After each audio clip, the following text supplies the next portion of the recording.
వేములవాడిని దర్శించుకునేందుకు లక్షలాది మంది భక్తులు నడిచి వెళ్లే అత్యంత పవిత్రమైన అలిపిరి మెట్ల మార్గంలో మాంసాహార విందు కలకలం రేపింది.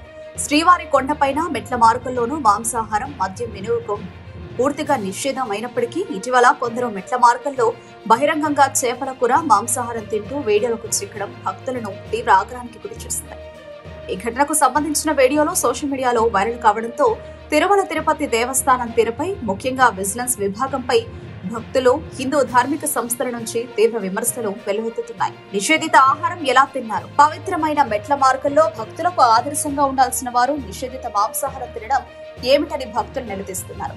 విజిలెన్స్ విభాగం నిద్రపోతుందా? తిరుమల పవిత్రతను కాపాడాల్సిన టీటీడీ విజిలెన్స్, సెక్యూరిటీ విభాగం ఇటువంటి ఘటనలు జరుగుతున్నా ఎందుకు నిమ్మకు నేరెత్తినట్లు వ్యవహరిస్తోందని ప్రశ్నిస్తున్నారు.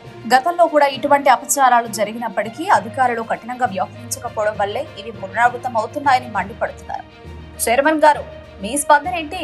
టీటీడీ చైర్మన్ బొలినేని నాయుడు గారు ఈ వరుస అపచారాలపై ఏం సమాధానం చెప్తారని, భ్రష్టు పడుతున్న టీటీడీ పరువును కాపాడేందుకు ఏం చర్యలు తీసుకుంటారని సోషల్ మీడియాలో నిరసన వ్యక్తం చేస్తున్నారు. ఈ వ్యవహారంపై విమర్శలు పెరగడంతో టీటీడీ అధికారులు వెంటనే స్పందించారు. అలిపిరి మెట్ల మార్గంలో మాంసాహారం తిన్న ఇద్దరు అవుట్సోర్సింగ్ పారిశుధ్య కార్మికులు రామస్వామి, నరసమ్మ విధుల్లో నుంచి తొలగించినట్లు టీటీడీ ప్రకటించింది. అంతేకాకుండా వారిపై తిరుమల 2 టౌన్ పోలీస్ స్టేషన్ లో పోలీసులకు ఫిర్యాదు కూడా చేశారు. ఈ చర్య తాత్కాలికమేనా, లేక తిరుమల పవిత్రతకు భంగం కలిగించే వారికి కఠిన సందేశం ఇస్తుందా అనేది వేచి చూడాలి. టీటీడీ కేవలం ఉద్యోగులపై చర్యలు తీసుకోవడం కాకుండా పవిత్రతను కాపాడేందుకు విజిలెన్స్ వ్యవస్థలో సమూల మార్పులు తీసుకురావాలని భక్తులు డిమాండ్ చేస్తున్నారు. తప్పు చేస్తే చెప్పండి, చొక్కా పట్టుకొని అడగండి, మేము సమాధానం చెప్తాం. ఇప్పటి వరకు ఒక్క చిన్న పొరపాటు కూడా చేయలేము. అది నేను గర్వంగా చెప్పుకుంటాను. ఇప్పటి వరకు ఒక్క చిన్న పొరపాటు కూడా చేయలేము. అది నేను గర్వంగా చెప్పుకుంటాను. ఎవరు తెచ్చేసారన్నా? వెండి చెప్పలేదంటన్నా అసలు నువ్వు ఏం తెచ్చేస్తున్నారు?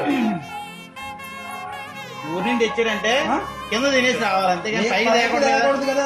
అపవిత్రం చేస్తున్నారు గుడికి. మీరు వచ్చిన గుడికి ఏంటమ్మా? కంప్లైంట్ నెంబర్ ఉంటుంది చూడండి. ఫోన్ చేయి. కంప్లైంట్ నెంబర్ ఉంటుంది.